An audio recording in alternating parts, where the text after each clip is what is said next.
Daniel 12. At that time Michael, the great prince who protects your people, will arise.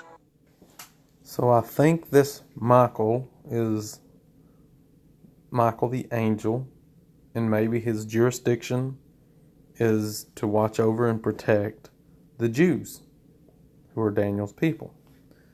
Maybe angels are appointed jurisdiction over certain people or places or things or times or whatever, have certain limitations. There will be a time of distress, such as has not happened from the beginning of nations until then.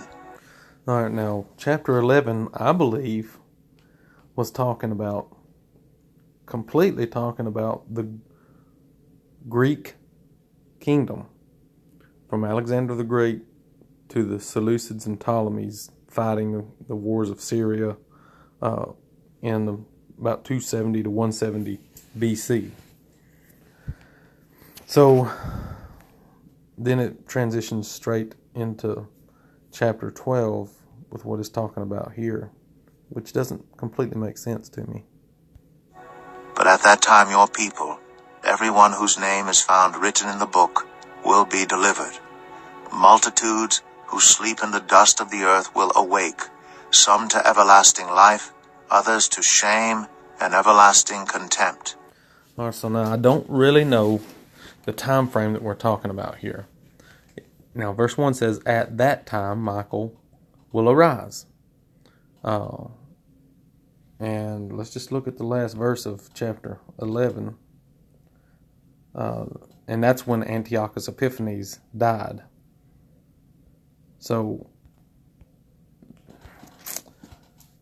I see a few possibilities here. We're either talking about at the end of the Greek kingdom, when the Romans took over, or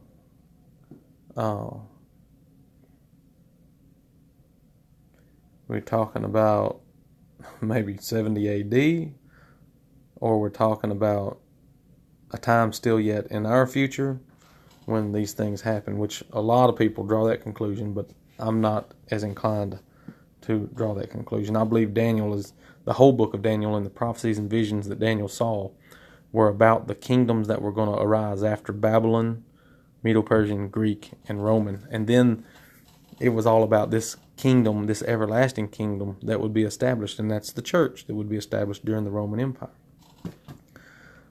So the timing here doesn't make a lot of sense to me, or exactly what time frame we're talking about. Now, when it talks about verse 2, multitudes who sleep in the dust of the earth will awake, some to everlasting life, and others to shame and everlasting contempt. I've been taught that is an event that's going to happen still yet in our future, the resurrection of all the dead.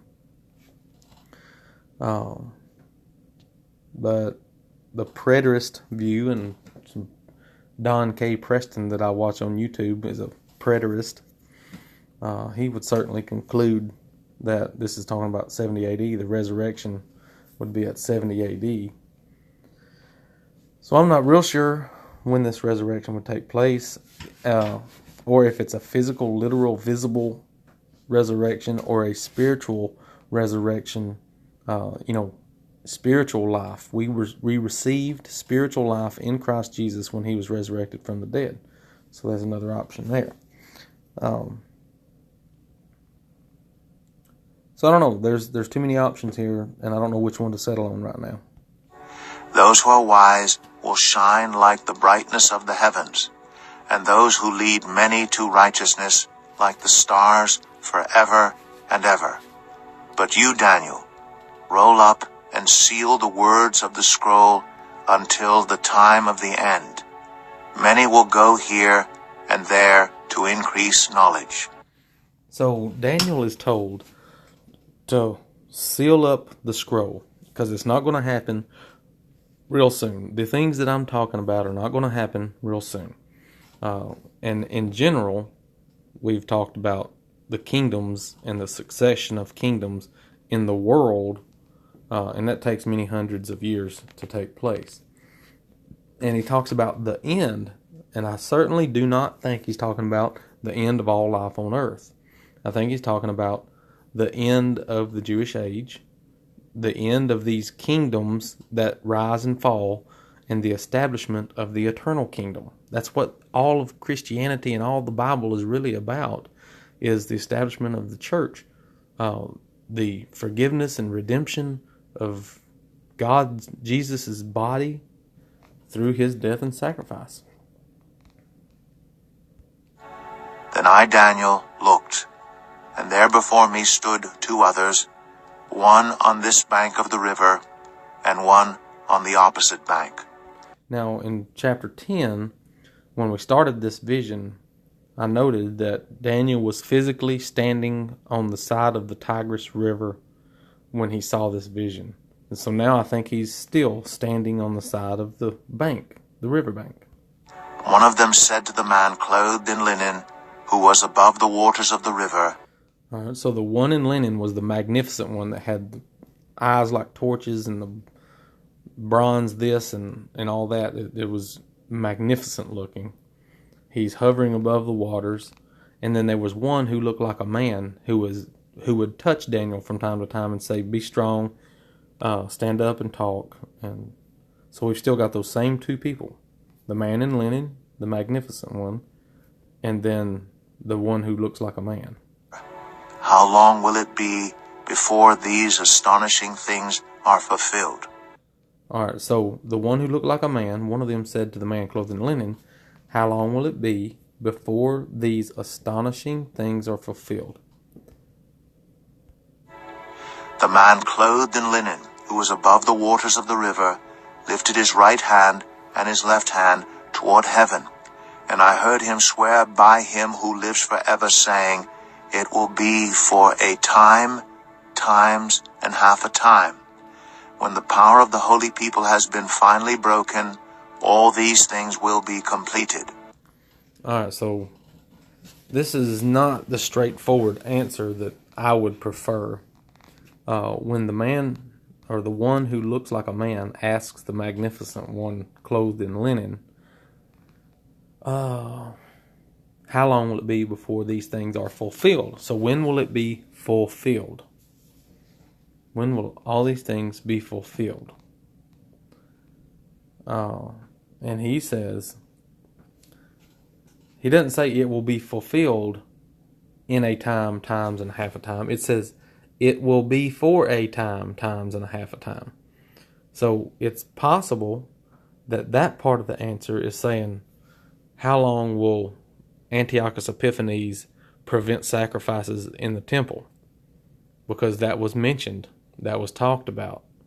And this is not a direct answer to the question that was asked, but it's possible he's saying sacrifices will cease in the temple temporarily for 3.5 years.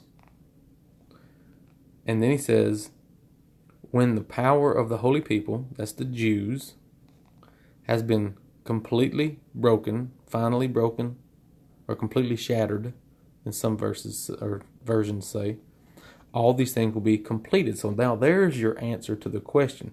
He says, how long will it be before they are fulfilled? He says, when the power of the holy people are completely shattered, these things will be fulfilled. So you say, well, when was the power of the Jews completely shattered? It was in 70 AD when the temple was destroyed. Jerusalem and the temple was completely shattered and destroyed. The records of Jewish history was destroyed and burned. The ability to offer sacrifices in the temple was completely obliterated because the temple was destroyed, not one stone left on another, as Jesus had predicted. In that generation, when Jesus was speaking, he said, in this generation, some of you are standing here who are going to see the Son of Man coming and destroy the temple. Not one stone left on another. I believe that's Matthew chapter 24. So it looks like the answer that is given here is the temporary cessation of sacrifices in the temple under Antiochus Epiphanes would be 3.5 years. But all of these things will be completely fulfilled in 70 AD when the Jews are completely destroyed. I heard, but I did not understand. So I asked, "My Lord, what will the outcome of all this be?" He replied, "Go your way, Daniel, because the words are rolled up and sealed until the time of the end." So here we have another description of the time of the end. He tells Daniel not to worry about these things. It's not, they're sealed up until the time of the end. It's not the end of all life on earth. This would be the end, I believe, of the Jewish age, which would end in 70 AD, which he just got through saying would be the fulfillment of all these things would be 70 AD when the Jews were completely destroyed. So he tells Daniel, don't worry about it. It's not in your lifetime. It's going to happen at the appointed time later when the Jews are destroyed, which was 70 AD. Many will be purified, made spotless, and refined, but the wicked will continue to be wicked. None of the wicked will understand, but those who are wise will understand. From the time that the daily sacrifice is abolished, and the abomination that causes desolation is set up, there will be 1,290 days. Blessed is the one who waits for and reaches the end of the 1,335 days. All right. So here again, this is in Daniel chapter 12, the last chapter of Daniel. We have 3 mentions of 3.5 years. And we have this mention of the abomination of desolation and the cessation of sacrifices offered in the temple. And these things happened, according to history, according to what I've looked at, under Antiochus Epiphanes.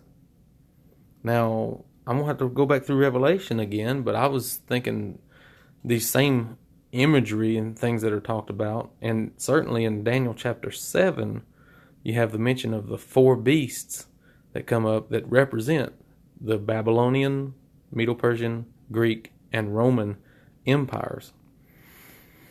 But here we have 3 mentions of 3.5. 1,290 days is about 3.5 years, and 1,335 days is only 45 days later, so still less than 4 years, between 3.5 and 4 years. And one possibility is the desecration of the temple lasted 3.5 years under Antiochus Epiphanes. And another possible thing that I think about is the Roman-Jewish War in and around 70 AD as a possibility. So, but there's so much similarities in the imagery and the calculations and the days and all that stuff between Daniel and Revelation. They must be talking about the same thing. They're either talking about the exact same thing, or they're duplicating the same events in different times. But the imagery is the same. The beast with horns and the small horn that shouts pompous words, that's in Daniel chapter 7 and in Revelation 12, I believe, but it's in Revelation. So it's the exact same imagery. It's not something new. This 3.5 year period is in Daniel and in Revelation. They're talking about the same thing. As for you, go your way till the end. You will rest, and then at the end of the days you will rise to receive your allotted inheritance. All right, so I've heard some people talk about how the Old Testament does not talk about resurrection or life after death, because there were some people, like the Sadducees, didn't believe in resurrection or life after death. How could they come to that conclusion when the Old Testament does talk about it? And here, this tells Daniel that don't worry about these things. You go on about your business. You are going to die, and then you will rise and receive your inheritance. So Daniel is told that he is going to die before these things happen, and at the appointed time, he will be resurrected and receive an inheritance. That's life after death. That's eternal reward. And overall, Daniel is told these things that he prophesied about and saw in visions were not going to happen in his lifetime, but were going to happen in the future. And we have a lot of clear evidence that, especially Daniel chapter 7, the four beasts, and the dream that Nebuchadnezzar had about the statue with a head of gold and feet of iron and clay. We have a lot of evidence that, most, if not all, of these visions that Daniel received were talking about the four world kingdoms that were going to arise, starting with the Babylonian Empire, and then those that would follow it, and then the establishment or ushering in of the eternal kingdom of Christ's body, the church. So I would look forward to any comments or help that you can provide in the comments below.